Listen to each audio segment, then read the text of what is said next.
ಮಹೋನ್ನತದಲ್ಲಿ ದೇವರಿಗೆ ಮಹಿಮೆ ಸಲ್ಲಲಿ.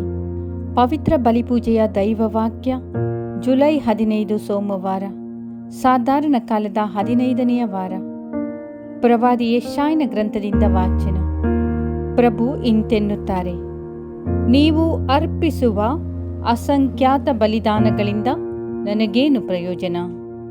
ಟಗರುಗಳು, ಸರ್ವಾಂಗ ಹೋಮ, ಪುಷ್ಟ ಪಶುಗಳ ಕೊಬ್ಬು ಇವೆಲ್ಲ ನನಗೆ ಬೇಸರ.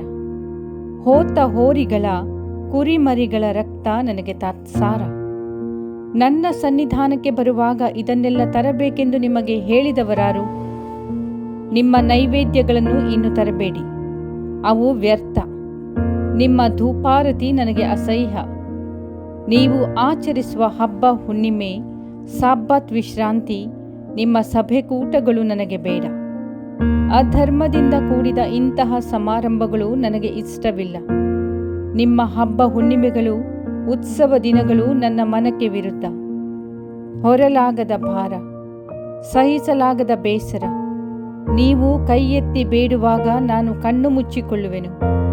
ನೀವು ಎಷ್ಟೇ ಪ್ರಾರ್ಥನೆಗಳನ್ನು ಮಾಡಿದರೂ ನಾನು ಕಿವಿಗೊಡೆನು.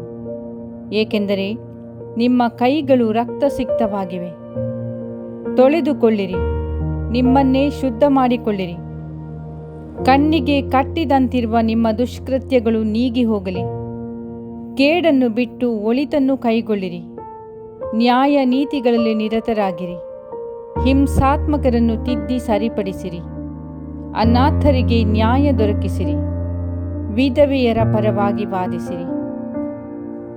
ಪ್ರಭುವಿನ ವಾಕ್ಯ. ದೇವರಿಗೆ ಕೃತಜ್ಞತೆ ಸಲ್ಲಲಿ. ಶ್ಲೋಕ. ಸನ್ಮಾರ್ಗ ಹಿಡಿದವನಿಗೆ ತೋರುವೆ ಪರಮ ಜೀವೋದ್ಧಾರವನು. ನಿನ್ನ ಬಲಿಯರ್ಪಣೆಯನ್ನು ನಾ ತಪ್ಪೆಣಿಸುತ್ತಿಲ್ಲ. ನನ್ನ ಮುಂದಿದೆ ಸತತ ನಿನ್ನ ದಹನ ಬಲಿಗಳೆಲ್ಲ. ನಾ ಕೋರುವುದು ನಿನ್ನ ಮನೆಯ ಹೋರಿಗಳನ್ನಲ್ಲ, ನಾ ಬಯಸುವುದು ನಿನ್ನ ಮಂದೆಯ ಹೋತಗಳನ್ನಲ್ಲ. ಶ್ಲೋಕ. ಸನ್ಮಾರ್ಗ ಹಿಡಿದವನಿಗೆ ತೋರುವೆ ಪರಮ ಜೀವೋದ್ಧಾರವನು. ನನ್ನ ವಿಧಿಗಳ ಪಠಿಸುವ ಹಕ್ಕು ನಿಮಗೆಂತು? ನನ್ನ ನಿಬಂಧನೆಗಳ ನೀವು ಜಪಿಸುವುದೆಂತು? ನನ್ನ ಮಾತುಗಳನ್ನು ನೀವು ತಾತ್ಸಾರ ಮಾಡುತ್ತೀರಿ. ನನ್ನ ತಿದ್ದುಪಾಟುಗಳನ್ನು ನೀವು ಧಿಕ್ಕರಿಸುತ್ತೀರಿ. ಶ್ಲೋಕ. ಸನ್ಮಾರ್ಗ ಹಿಡಿದವನಿಗೆ ತೋರುವೆ ಪರಮ ಜೀವೋದ್ಧಾರವನು. ನೀವಿದನ್ನೆಲ್ಲ ಮಾಡಿದರೂ ನಾ ಮೌನಿ ಎನ್ನುವಿರಾ? ನಾ ಕೂಡ ನಿಮ್ಮಂಥವನು ಎಂದುಕೊಂಡಿರಾ? ಧನ್ಯವಾದದ ಬಲಿಯರ್ಪಿಸುವವನೇ ನನಗೆ ಸನ್ಮಾನಿತನು. ಸನ್ಮಾರ್ಗ ಹಿಡಿದವನಿಗೆ ತೋರುವೆ ಪರಮ ಜೀವೋದ್ಧಾರವನು. ಶ್ಲೋಕ. ಸನ್ಮಾರ್ಗ ಹಿಡಿದವನಿಗೆ ತೋರುವೆ ಪರಮ ಜೀವೋದ್ಧಾರವನು. ಘೋಷಣೆ. Hallelujah, hallelujah. ನೀಡೆನಗೆ ನಿನ್ನ ಶಾಸ್ತ್ರದ ಅರಿವನು, ಪೂರ್ಣ ಮನದಿಂದ ಆಚರಿಸುವೆನದನು. ಹಾಲೆಲೂಯ. ಸಂತ ಮತ್ತಾಯನು ಬರೆದ ಪವಿತ್ರ ಶುಭ ಸಂದೇಶದಿಂದ ವಾಚನ.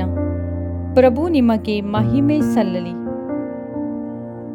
ಆ ಕಾಲದಲ್ಲಿ ಯೇಸು ತಮ್ಮ ಶಿಷ್ಯರಿಗೆ ಹೀಗೆಂದರು, ನಾನು ಲೋಕಕ್ಕೆ ಸಮಾಧಾನವನ್ನು ತರಲು ಬಂದಿದ್ದೇನೆ ಎಂದು ಭಾವಿಸಬೇಡಿ. ಸಮಾಧಾನವನ್ನಲ್ಲ, ಛೇದಿಸುವ ಖಡ್ಗವನ್ನು ತರಲು ಬಂದೆನು.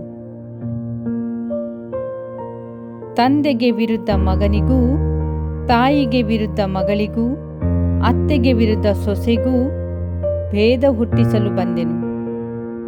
ಒಡ ಹುಟ್ಟಿದವರೇ ಒಬ್ಬನ ಕಡುವೈರಿಗಳಾಗುವರು. ನನ್ನನ್ನು ಪ್ರೀತಿಸುವುದಕ್ಕಿಂತ ಹೆಚ್ಚಾಗಿ ತನ್ನ ತಂದೆಯನ್ನು ಅಥವಾ ತಾಯಿಯನ್ನು ಪ್ರೀತಿಸುವವನು ನನ್ನವನಾಗಲು ಯೋಗ್ಯನಲ್ಲ. ನನ್ನನ್ನು ಪ್ರೀತಿಸುವುದಕ್ಕಿಂತ ಹೆಚ್ಚಾಗಿ ತನ್ನ ಮಗನನ್ನು ಅಥವಾ ಮಗಳನ್ನು ಪ್ರೀತಿಸುವವನು ನನ್ನವನಾಗಲು ಯೋಗ್ಯನಲ್ಲ. ತನ್ನ ಸಿಲುಬೆಯನ್ನು ಹೊತ್ತು ನನ್ನನ್ನು ಹಿಂಬಾಲಿಸದವನು ನನ್ನವನಾಗಲು ಯೋಗ್ಯನಲ್ಲ.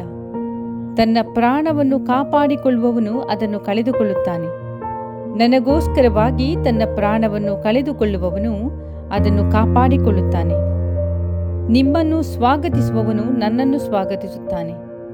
ನನ್ನನ್ನು ಸ್ವಾಗತಿಸುವವನು ನನ್ನನ್ನು ಕಳುಹಿಸಿಕೊಟ್ಟಾತನನ್ನೇ ಸ್ವಾಗತಿಸುತ್ತಾನೆ. ಪ್ರವಾದಿಯನ್ನು ಪ್ರವಾದಿಯೆಂದು ಸ್ವಾಗತಿಸುವವನು ಪ್ರವಾದಿಗೆ ಸಿಗುವ ಪ್ರತಿಫಲವನ್ನು ಪಡೆಯುತ್ತಾನೆ. ಸತ್ಪುರುಷನನ್ನು ಸತ್ಪುರುಷನೆಂದು ಸ್ವಾಗತಿಸುವವನು ಸತ್ಪುರುಷನಿಗೆ ಸಿಗುವ ಪ್ರತಿಫಲವನ್ನು ಪಡೆಯುತ್ತಾನೆ. ಯಾರಾದರೂ ಈ ಚಿಕ್ಕವರಲ್ಲಿ ಒಬ್ಬನಿಗೆ ಅವನು ನನ್ನ ಶಿಷ್ಯನೆಂದು ಕುಡಿಯಲು 1 ಲೋಟ ತಣ್ಣೀರನ್ನು ಕೊಟ್ಟರೂ ಅದಕ್ಕೆ ತಕ್ಕ ಪ್ರತಿಫಲವನ್ನು ಪಡೆಯದೆ ಹೋಗನೆಂದು ನಿಮಗೆ ನಿಶ್ಚಯವಾಗಿ ಹೇಳುತ್ತೇನೆ. ಯೇಸು ತಮ್ಮ 12 ಮಂದಿ ಶಿಷ್ಯರಿಗೆ ಆದೇಶವನ್ನು ಕೊಟ್ಟಾದ ಮೇಲೆ ಅಲ್ಲಿಂದ ಹೊರಟು ಉಪದೇಶ ಮಾಡುವುದಕ್ಕೂ ಬೋಧಿಸುವುದಕ್ಕೂ ಹತ್ತಿರದ ಊರುಗಳಿಗೆ ಹೋದರು. ಪ್ರಭು ಕ್ರಿಸ್ತರ ಶುಭ ಸಂದೇಶ. ಕ್ರಿಸ್ತರೇ ನಿಮಗೆ ಸ್ತುತಿ ಸಲ್ಲಲಿ.